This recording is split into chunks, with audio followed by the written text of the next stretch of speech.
companies that have appointed Mother Nature in their bylaws. So it's a way to invite, you know, the voice of nature. I will ask the following speakers to also get perspective on this one. So now you are really fully on board, really understanding really the pivotal roles of boards. And we also here, because of ChangeNOW, we are also here to showcase proactive, progressive, net positive boards. So we have decided to invite thoughtful, amazing leaders that will be able to share with us how those boards work, how they really drive the force forward.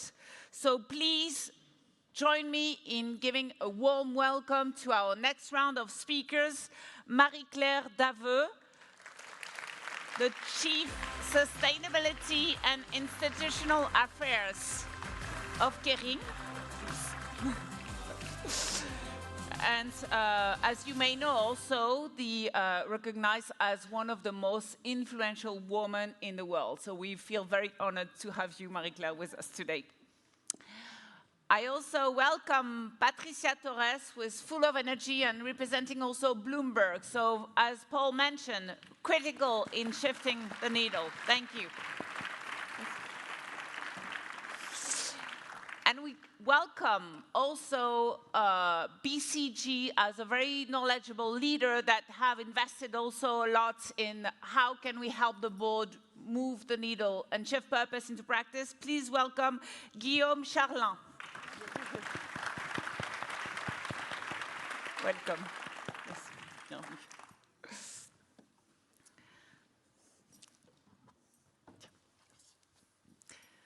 Thank you very much for joining us. Maybe as a little introduction, I would love to hear more about all the work that you're doing to really enable everyone in this room to acknowledge really what is happening in the role of boards, why are they so pivotal, and what is really at stake? Big question. So I'll start by saying, you know, it's been a tipping point for boards for many years, and I would say almost a decade since the Paris Agreement. A decade. Since the Paris Agreement 2015, right? But we are reaching a double tipping point. So, you know, we have not only one problem to solve, which is healing the planet, but we move into now a second problem, which is to regenerate the planet. And the third problem is to actually adapt and create resilience in our business models. Right? Regulation is stepping in big time. CSRD, CES, 3D, ESRS, SEC is stepping into the US. Incentives are kicking in. RARA as a carrot, a stick in Europe with carbon tax. So many things are actually changing. And so boards, more than ever, have their role into stretching the time horizon, thinking through medium to long term, which most of them would acknowledge they are not spending enough time on, to really think how that will reshape businesses, from driving sustainability all the way to adapting and creating resilience in business models. I know that you don't want to share numbers, but I think that it's also interesting for all of us to acknowledge what is exactly at stake, because we are all conscious here that the board is really accelerating here. But can you maybe share one? So we did a study with, so BCG and Heidrich Struggles did a study actually every year, and we renewed the study last year. There are a few numbers that are interesting. So 20% of the board members actually think that the current environment will severely impact their business model. 20%? 20%. So you can take that as a good news, but you can also take that as a very alarming news, not realizing what's really going on, because I would argue that 20% is way too low. Right? Well, let's move maybe to Marie-Claire. What do you think of this number? So first, good morning, everyone. And to come back on what Paul Polman was saying, I think governance is key when we are speaking about CSR, sustainability. So to react to my friend Guillaume, I think we have to be anxious, because when we think about governance, of course, the most important things to start, because it's also about strategy, to push also the management to have the right action plan beyond the strategy, the first step is to be sure that the board members are aware about the issue and are aware not only about the financial results, but if they want to keep their financial results, they have to be conscious about the most important issue of our century. And it was mentioning climate change, loss of biodiversity, risk scarcity. After, and I come back to you, Guillaume, I think also it's the responsibility of the chairman, of the chairwomen of the board to train its own board member, to educate them, to raise awareness, and also to give them the possibility to see how much their business model is linked with what we call CSR, sustainability. We don't care about the words, but what it's important, it's really to help them to make the links. How do you make that shift happen? Because we all are conscious that training won't solve it all, probably. So how do you enable the board, and in your experience at Kering, and also in your board's mandate, how do you make the shift happen? Sorry, I will repeat a little bit what Paulman was saying, but the first course, it's a responsibility to have the right board members. And if we look about the profile, and perhaps you have numbers, I don't have this kind of numbers, but the big majority of board members, they have a background on the financial side. And now it's like to be a CEO at the top management. It's really important to have this kind of background on sustainability. So the first thing is to have the right board members and also to have a kind of diversity of board members. But the reality is that there are not so many executives that have a strong background in sustainability. But with the young generation, it's also a new step and it's changing. So step by step, you will have this kind of thing. Secondly speaking, we have smart people at board level, so it's the responsibility of the management to train them. Of course, not like when they were at the university, but really to make the link between the business model of the company and what does it mean. If I take the example of Kering, we did last year 4 hours in link with climate change. And it was not only in a theoretical approach, but it was to make the link between, okay, we are producing bags. Bags, it's about leather. Leather, it's about cattle farming. And to give them, I will say, order of magnitude of the greenhouse gas emission, impact on biodiversity. And after, it's also the responsibility of the board to challenge the management. It's also their role to be sure that also the management is take care about that. But a lot of times I've heard actually that the board members don't feel knowledgeable enough or feel less knowledgeable than the team. Sometimes also an excuse, because when you don't want to pay attention to something, and don't care, okay, I'm not a specialist. Well, no one is specialist about anything, so it's also to have a big diversity inside the board. Thank you, Marie-Claire.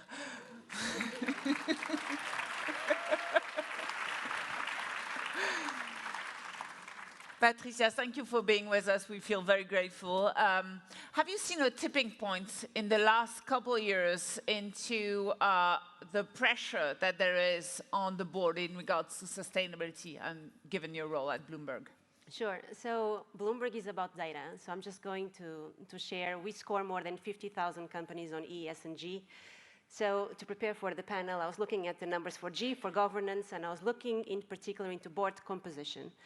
And then I was trying to understand if there was a link between board composition and climate change. And if the top firms that score really highly on board composition, they were actually more aggressive on implementing policies and strategy to drive that climate change.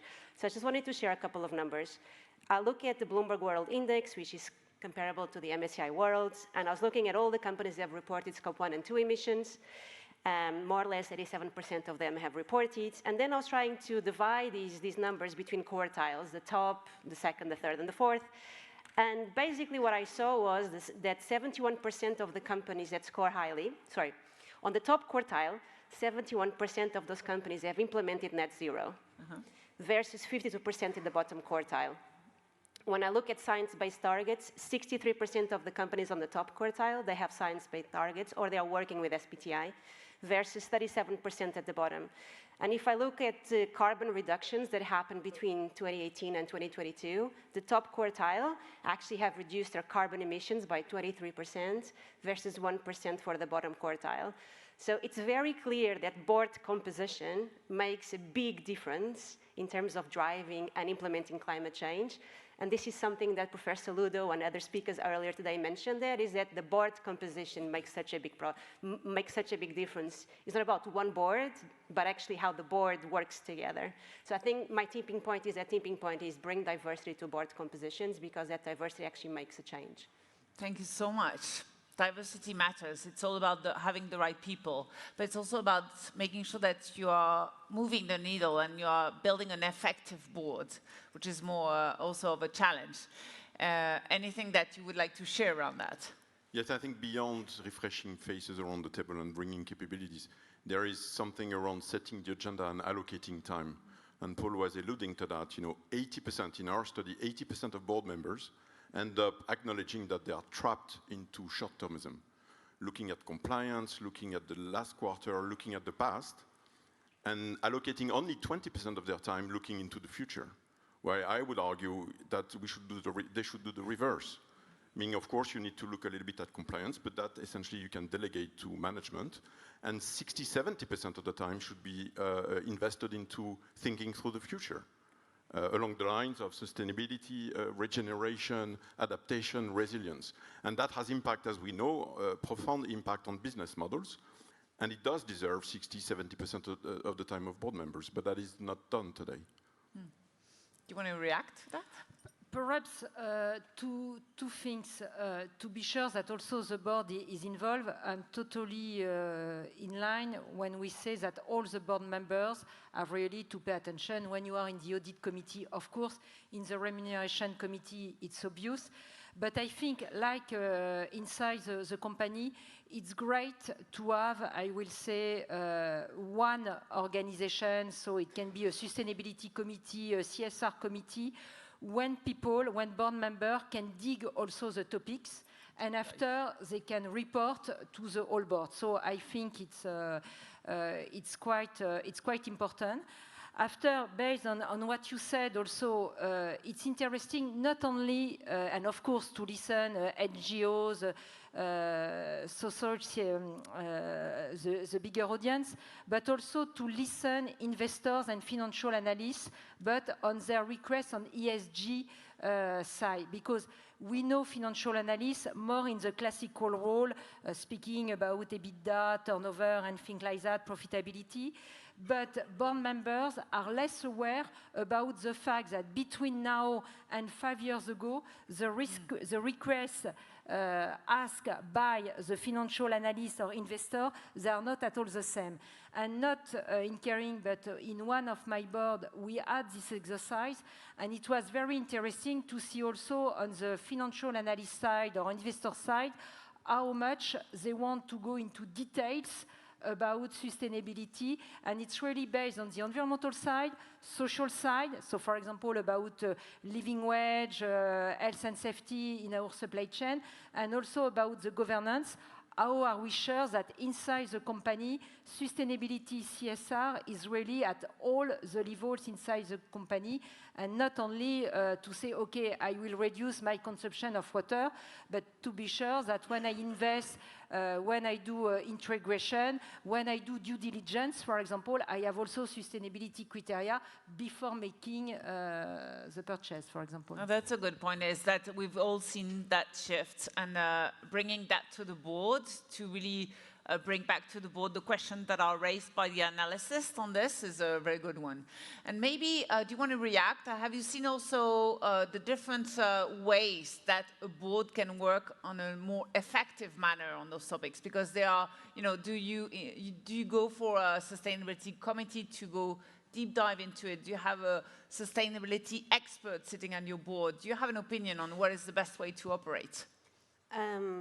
So I'm just going back to using data to help us answer the question. So one of the things that we see is on this board composition, one is diversity. So my first question is, how many board members are young people that they are in the board? 35% of the workforce today are millennials. Do we have those people in the board that understand the trends and how this world is shaping really fast? And let's not forget that we are at a moment in time where AI is becoming really critical. And I'm a big believer that AI could actually drive this green transformation. And if we don't have people in the board that understand ESG and AI, I think we are losing. The second thing is in terms of refreshment. In our studies, we need to have a good balance between 0 to 5, 5 to 10, and more than 10 years at the boards. A lot of the boards today have a lot of board members. They have been there for more than 10 years. Those members, unfortunately, they are no longer independent. They're probably quite linked with the executive team. So we need to ensure there's a good balance, a third of each within that board composition. Mm-hmm. The other one is how many of those board members are truly independent. They actually have views, and they are there to challenge the management team. So that's the role of the board, right? The role of the board is to think about long-term sustainability, like resilience, and actually challenge the management team to say, hey, this is an emerging theme. What are you doing about it? And then the other thing I wanted to say is that, and also Paul mentioned, is that the maximum boards that he is today is at 3. And there are so many board members that they feel that, you know, it's like a badge. The more board members I'm a part of, you know. And I feel that it's really important that it's not a badge. Even being a very successful board member at one firm is extremely important because these issues are evolving. You need to invest time in learning, in continuous learning to be an effective board member. So I think he's making sure we have this board composition that takes into account the learning, the investment, independence, the challenging, and the diversity points of view. I think it's really important. So that's a recommendation for better board members, better execution. Thank you so much. I think that diversity going also in the duration of the mandate is critical. There's another one that I actually would like to add, which is knowledge. And we talked about knowledge, right? That ESG is a topic, it's complex, it's regulation, there's reputational risks, litigation risks. So it's really important that the knowledge is there for the board members. And when I was speaking with one of my customers, he's a board member, and he basically mentioned to me, the first thing I do when I come to the board is ask, who is the CSO? And if the company does not have a CSO, I'm asking them, just put that in your action list. Hire a chief sustainability officer, because we need one. And I just thought it was so important that if the firm does not have the culture, it has to come from the top, it has to come from the CEO, but sustainability cannot be reporting to the comms, it needs to be part of the strategy. So I thought it was a really important point, is knowledge. Knowledge is as important as that board composition. So I'm going to ask you a question. On a scale of 1 to 10, how confident are you in the collective ability of the board to move the needle at the speed and scale that we need? Thank you, Guillaume.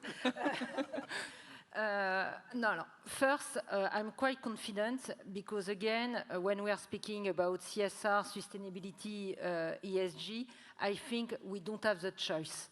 And more people, not only at the board level, but also inside the company, they understand that only to continue to do their business. I don't speak about to develop, to grow, but only to continue the business.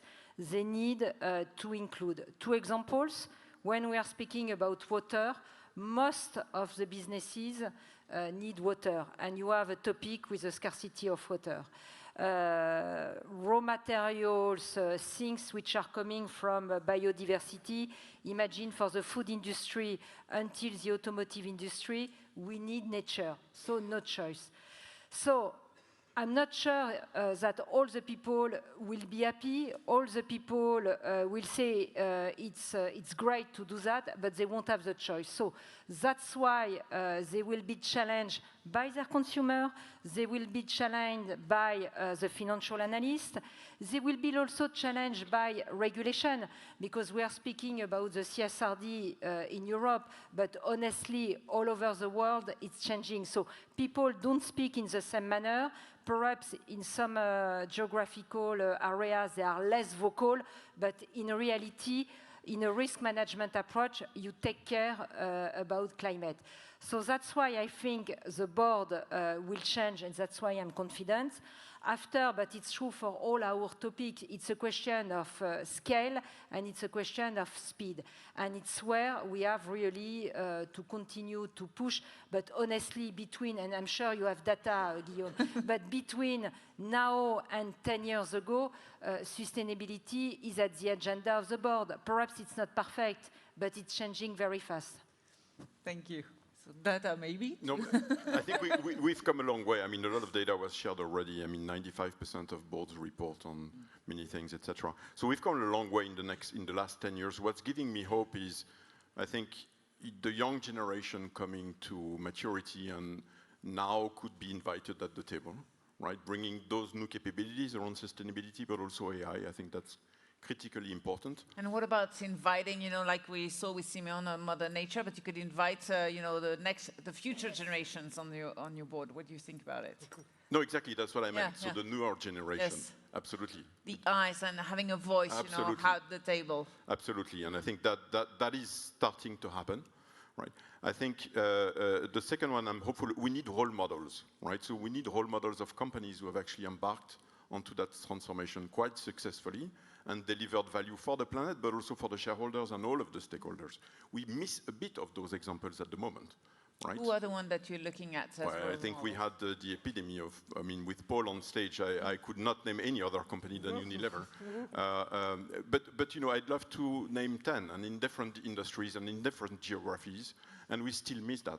I think that will come, right? And I'm quite hopeful, when I discuss with large private investors, in private equity, namely, the BlackRock and the Blackstone of these worlds who invest trillions a year.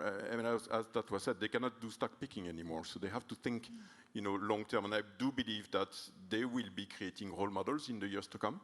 And I think that will create a lot of aspiration for listed companies who sometimes face more short-termism. Thank you, Guillaume. But one word about Mother Nature, because Romain Mouton is in the audience. I saw him a few minutes ago, and I would like to say that under the umbrella of the Cercle of Giverny, we push this idea to have Mother Nature, so it can be in a different manner, but at board level. And I have to say that the first reaction, they had the feeling that we were a little bit disruptive. So it's more to push the idea, but Romain is there. We were pushing that really to say that perhaps it will be also a way to pay attention to nature. Sorry. So I think it's important to just do, I think the board can do it. The question is, will they do it? So would they have the courage? How confident are you in that? A scale of 1 to 10. Nobody gave a number. Do you realize that? I think the board will not have a choice. Okay. So this is the decade where we really need to show leadership. We have 4.8 trillion that we need to invest from now until 2030 for these new technologies to exist, for the transformation to happen. And as someone mentioned from TNFD in a previous panel, the Mother Nature will exist and will reset. The question is if we're going to be in it or not, right? But Mother Nature and Mother Earth will be there for the future. The question is if we're going to be there in the future or not. How confident are you in a scale of 1 to 10? So I think, as I mentioned, I think that we need to have courageous leaders. We need to invest, and we have to be believers. We have to be bold. There's a lot of agents happening in this space. And the only thing that I feel that we really need to nail it more than ever is change of behaviors of people. We're very focused on the environment, we're very focused on the growth, but the change will not happen if the people will not be behind the change. So the question is, how can we bring change through people? And how can we explain to people, educate people from all sides of the society of the benefits of the change, of the benefits of actually leading the change. So I think for me, as board members, it starts from the top. I think employees look up to the boards, look up at the management team to understand if there is consistency of message. So I feel that if you want to lead, like the goalpost is moving quite frequently, The question is, do you want to be a leader or a lagger? Because that's the direction. So you have a choice today to say, do you want to be a leader of a great organization and contribute to that leadership? Or do you want to be part of a company, of a board that is going to be reacting with litigation cases because of lack of action? So be a board and drive change, because it's coming. Thank you so much. Bravo. Thank you so much. Merci, merci à vous. Merci. Merci, Maître. Merci.